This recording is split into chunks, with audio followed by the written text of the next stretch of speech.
घर की लड़ाइयाँ कितनी भी हो, लेकिन ये भी सच है कि किसी पर कोई आपत्ति हो तो अपना ही परिवार साथ देता है। भैया, मेरे पीछे पुलिस लगी है, प्लीज मुझे बचा लो। रवि और राज दो भाई, लेकिन दोनों में कभी नहीं पटी। अरे क्या हुआ छोटे, क्या कर दिया तूने? अरे कुछ नहीं भैया, मेरा दोस्त है ना राजू, वो मुझे लेकर बैंक गया था। मुझे नहीं पता भैया कि वो वहाँ बैंक लूटने जा रहा है। मैं उसके साथ बैंक में घुसते ही सीसीटीवी कैमरे में दिख गया हूँ। अब पुलिस मुझे ढूंढ रही है भैया, मुझे बचा लो। राज कुछ सोचता है, फिर कहता है, ओके, तुम यहीं रुको, मेरा एक दोस्त पुलिस में है, मैं बात करता हूँ। तभी वहां रवि की बीवी राज की बीवी के साथ आ जाती है।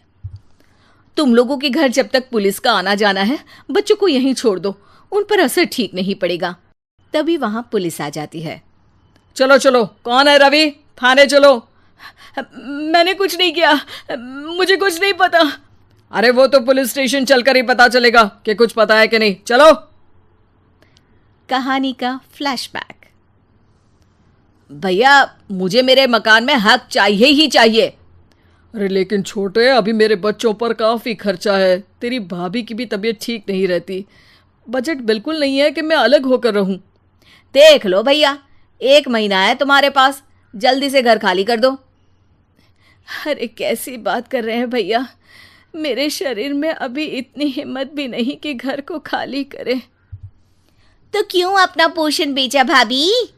अरे तुम तो जानती हो, पिताजी की बीमारी के कारण उन्हें हमारी ज़रूरत थी, कैसे आते पैसे।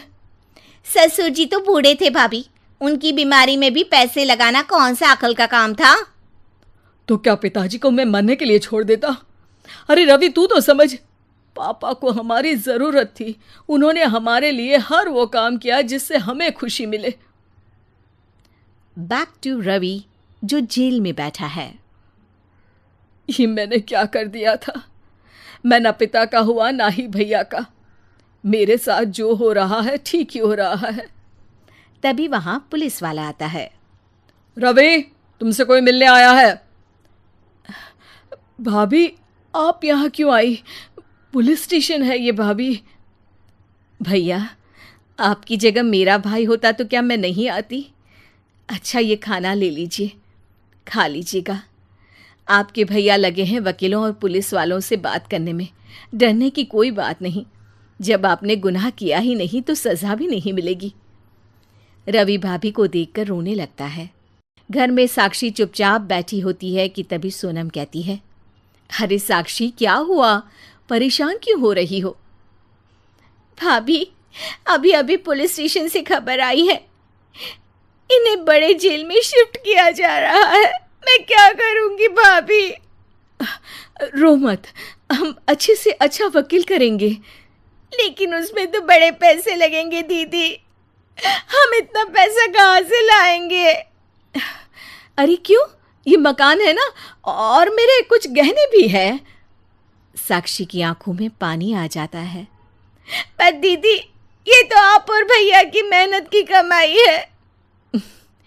पापा के बाद भी तो हम लोगों का सब खत्म हो गया था, पापा को तो बचा नहीं पाए, लेकिन भैया को ज़रूर बचा लेंगे, और भगवान चाहेंगे ना तो दोनों भाई मिलकर इससे भी बड़ा मकान खड़ा कर लेंगे। साक्षी। थोड़ी देर में राज वहाँ आता है।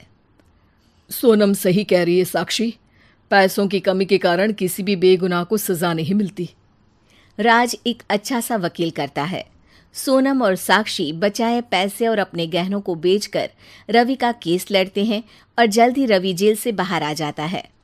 रवि राज को गले लगाकर कहता है, भैया मुझे माफ़ कर दो, मुझे साक्षी ने सब कुछ बताया है।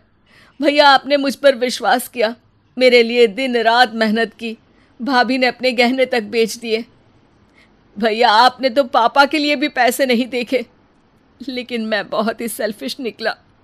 भैया, एक आखिरी बार मुझे माफ़ कर दो, मैं शर्मिंदा हूँ। अरे भाई, अपने तो अपने ही होते हैं, पापा ने हमारे लिए क्या नहीं किया ये तुम्हें बताने की ज़रूरत नहीं है मुझे। और फिर तू तो मेरा भाई है, पैसे से बढ़कर रिश्ते होते हैं भाई।